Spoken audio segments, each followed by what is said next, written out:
मला भगवान परमात्म्याचं ही श्रीमद भागवत कथा श्रवण करायची आहे का केलेलं आहे या ठिकाणी कथेचं आयोजन?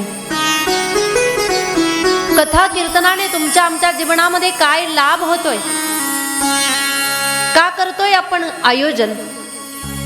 दरवर्षी रोज आपण कष्टाने जमा केलेला जो पैसा आहे तो एकत्र आणून सर्वजण एकत्र येऊन एवढा मोठा खर्च करतोय आणि कथेचं आयोजन करतोय, कीर्तनांचं हे आयोजन केलं जातं. का करतोय?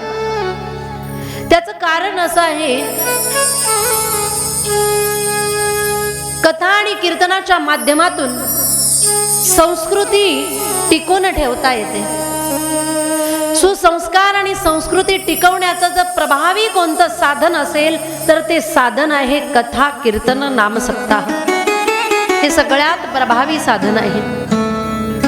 कारण याच व्यासपीठावरून सुसंस्कृती काय आहे, संस्कार काय आहे याचं ज्ञान दिलं जातं. हे एक व्यासपीठ असं आहे की ज्या व्यासपीठावरून भगवान परमात्मा कोण आहे, कुठे आहे, कसा आहे याचं ज्ञान आम्हाला प्राप्त होते.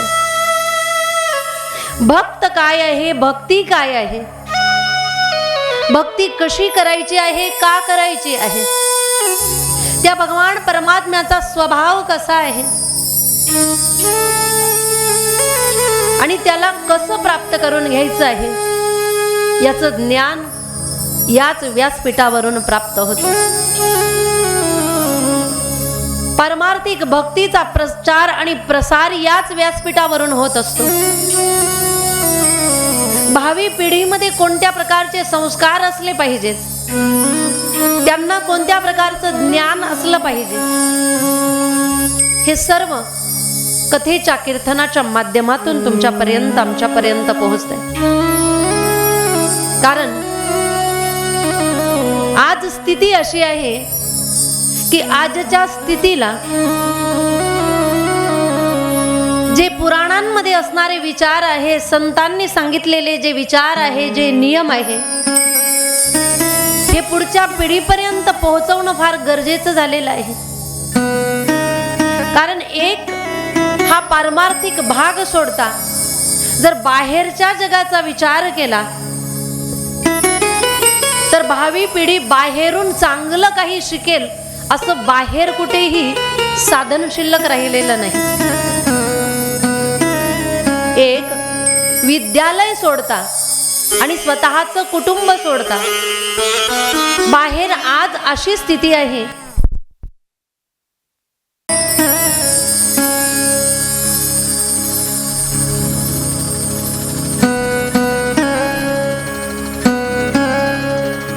भावी जी पिढी आहे या भावी पिढीला सुसंस्कारित जर करायचं असेल तर त्यासाठी हेच एक दिव्य साधन आहे. आपल्याला जर वाटत असेल आपल्या पिढीगत परंपरागत आपल्या मुलांनी पुढे परमार्थ करावा, दान धर्म करावा, भजन करावं असं जर वाटत असेल तर त्यासाठी हेच एक क्षेत्र असं आहे की या ठिकाणी आल्यानंतर त्यांना योग्य मार्ग दाखवता येईल. आपल्या मुलांना जर व्यसनाधीनतेपासून दूर करायचं असेल तर त्यासाठी एकच प्रभावी साधन जर कोणतं असेल तर हेच आहे. आपल्याला जर वाटत असेल की आपण वयोवृद्ध झाल्यानंतर आपल्या मुलांनी आपल्याला सांभाळावं तर त्याच्यासाठी हेच एक प्रभावी साधन आहे. हे एक व्यासपीठ आहे आपल्या मुलांना ज्ञान देण्यासाठी. सामाजिक ज्ञान, राजकीय ज्ञान असेल, सुसंस्कार असतील, पारमार्थिक संस्कार असतील, सर्व प्रकारच्या ज्ञानासाठी हे एक दिव्य असं साधन आहे. जीवनामध्ये सुखी जर व्हायचं असेल तर सुखी होण्यासाठी ही जर कोणतं साधन असेल तर हे साधन आहे. सर्व भावी पिढीला व्यसनाधीनतेपासून दूर करण्यासाठी हे एक व्यासपीठ आहे, हे एक दिव्य साधन आहे. जीवनाचा कोणता मार्ग योग्य आहे आणि कोणता अयोग्य आहे, जगत असताना कोणता विचार केला पाहिजे, कसं जगलं पाहिजे हे शिकवणारं जर कोणतं साधन असेल तर त्यासाठी हेच व्यासपीठ आहे. माणसाला मानव बनवणारं जर कोणतं व्यासपीठ असेल तर हे व्यासपीठ आहे, हे स्थान आहे. कारण माणसंच असतात असं नाही. काही वेळेस प्रकार असा घडतोय की 2 हात 2 पाय 2 डोळे नाक कान मुख असणारे सगळेही जे दिसायला माणसं असतात ते दिसायला माणसं असणारे माणसं असतातच असं नाही. काही जण दिसायला माणसं असतात, असायला संत असतात. काही जण दिसायला माणसं असतात, असायला राक्षस असतात. काही जण दिसायला माणसं असतात, असायला देव असतात. काही जण दिसायला माणसं असतात, असायला पशुबुद्धीचे असतात, पशु विचारांचे असतात. काही जण दिसायला माणसं असतात आणि असायलाही माणसं असतात.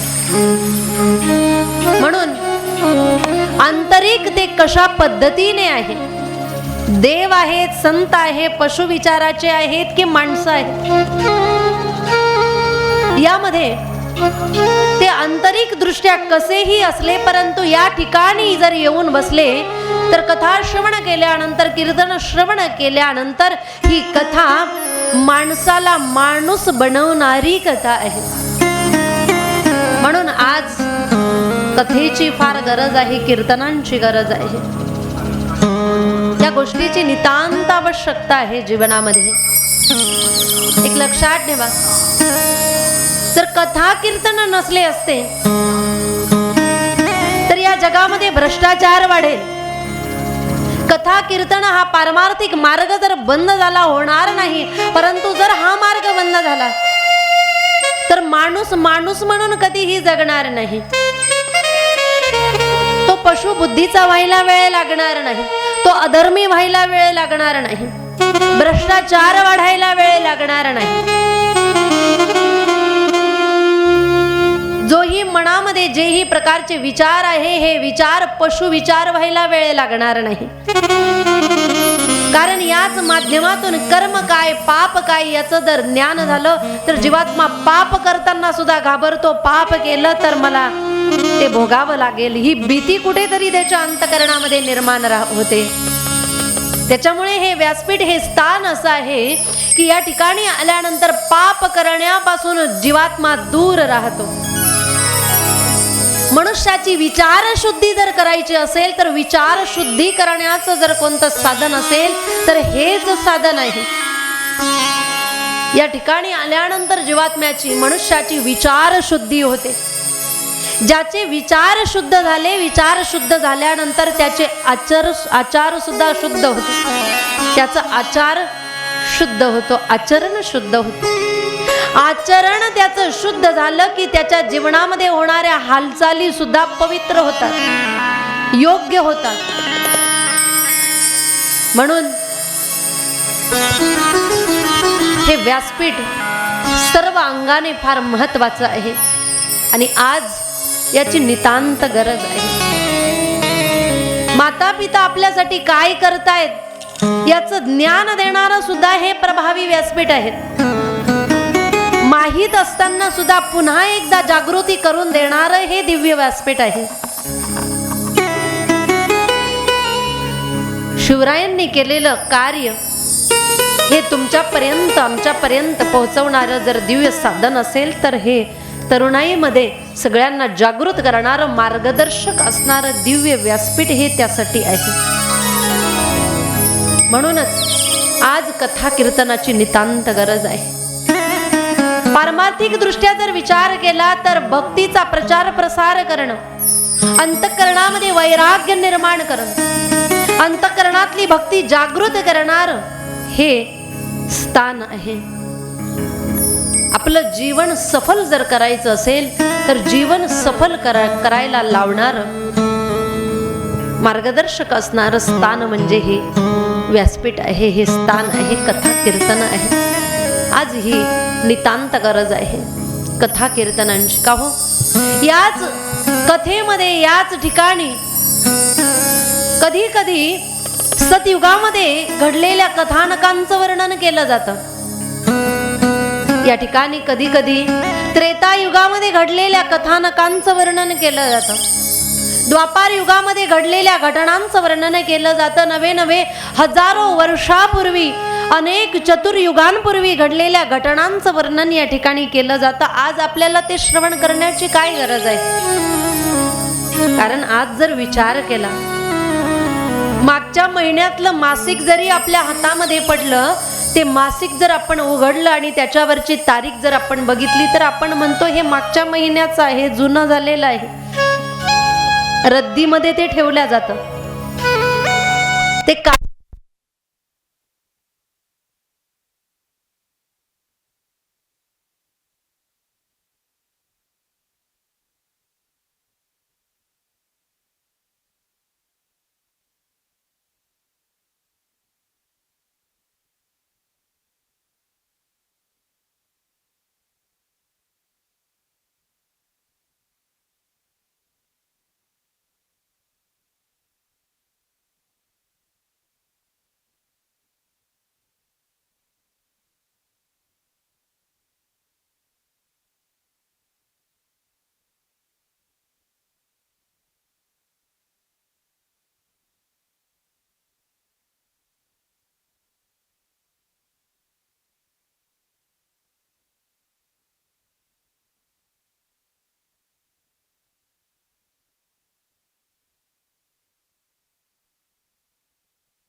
मर्क्युरी बंद करू नका, हे चालू ठेवायला लावा.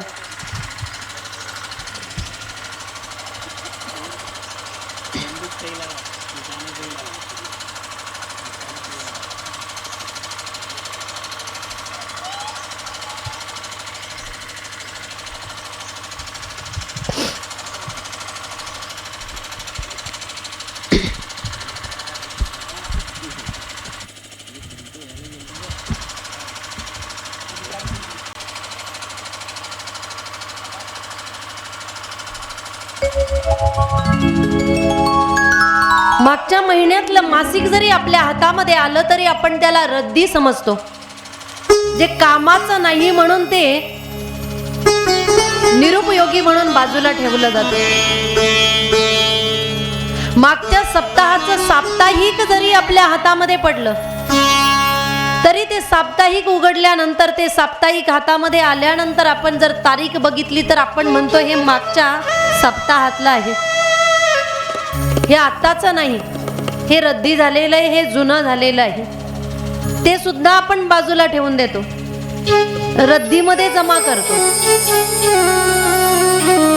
कालचा पेपर जरी आज आपण बघितला तरी तारीख बघितल्यानंतर आपण म्हणतो हा कालचा पेपर आहे, हा जुना झालेला आहे.